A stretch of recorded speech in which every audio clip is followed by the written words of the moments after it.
people who are fleeing Syria are the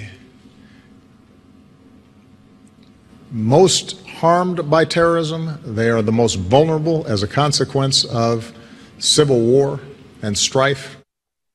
There once was a time when America and every other civilized nation welcomed immigrants. Here in America, the Italians, the Irish, Cubans, Chinese, those from the African continent, and every other slice of land on earth, they are what has made America great. There's no doubting that.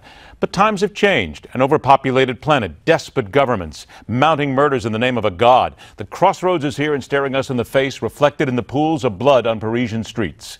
We and many other nations cannot do business as usual. The stakes have changed, and we can no longer afford to welcome in the tired, the hungry, and the poor, because when even one of them wants to come here and kill innocents, that's one too many. First up, national security analyst for the Clarion Project, Ryan Mauro, joined by the now retired senior special agent at the Immigration and Naturalization Service, Michael Cutler. Gentlemen, thanks for joining us. And Michael, this one's going to come to you on what Sure. I just said. This is a nation built on immigrants. But is it not fair to say this is the 21st century? It is different. We can't just let everybody in anymore simply because of how societies have changed, how global edicts have changed, and how people have changed. Certainly, the Islamic terrorists wanting to kill anyone who walks or talks and doesn't say what they want them to. Well, you're right, but here's the caveat. Our immigration laws were enacted to achieve two primary purposes: protect American lives and the jobs of American workers. When we are unable to vet the people who are coming here, or when we have people come in whose identities cannot be verified, whether it's because of the refugee program that, according to the FBI, is literally and figuratively fatally flawed. James Comey, head of the FBI, said that Syria is a failed state. There's no way of getting information out of that government. And quite frankly, that government won't cooperate with us. We want to depose their leader.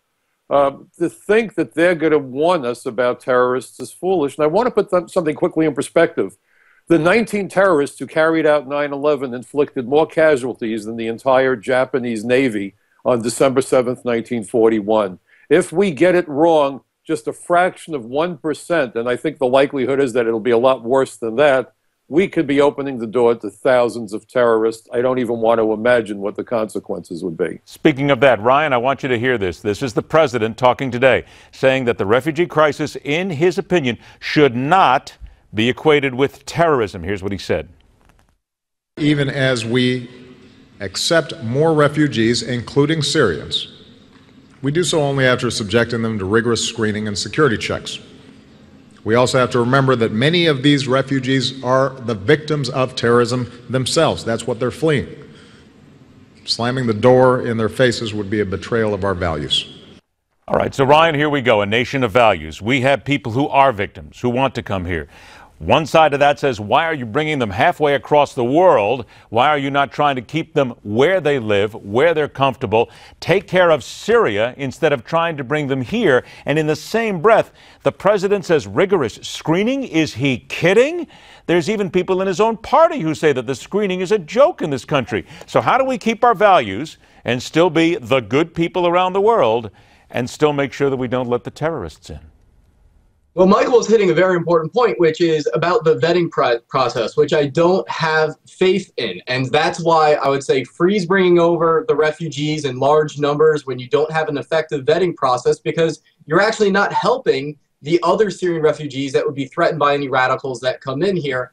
Now, among the Syrian refugees, I do believe that there are heroes. There are valuable allies among them. I know many Syrians involved that would fight tooth and nail against Islamic extremism. I have no problem with those type of people coming here, but the problem is that the vetting process does not exist to separate those from people who are already radical or likely to be radicalized in the future, which we have seen time and time again. All right, now, on Sunday, former French President Nicolas Sarkozy was asking his government to put people who may have been radicalized under an intense level of surveillance. Quote, I suggest that we consider the possibility of placing the people under watch for radicalization under house arrest, place them at home with an electronic bracelet. Michael, is that even possible in America, or is that simply just wishful thinking?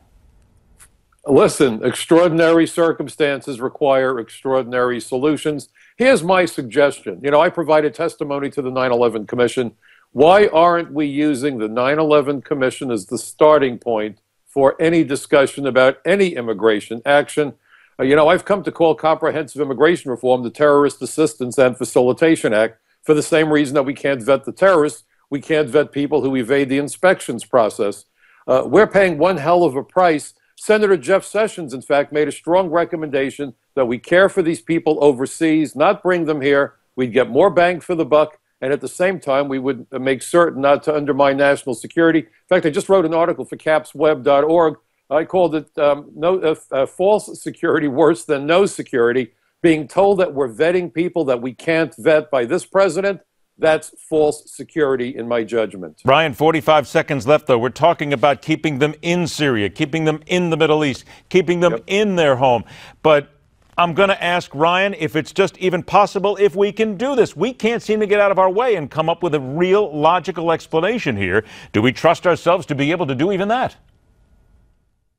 Not with the way things are currently going, but it is something that's achievable. We need to stabilize the situation enough that they can stay there, closer to their homes, closer to their families, provide them with the humanitarian aid because we are a caring people. But at the same time, I wrote an article about a poll that was done in 2014 that by an Arab organization that found that 13% of Syrian refugees had positive feelings towards ISIS.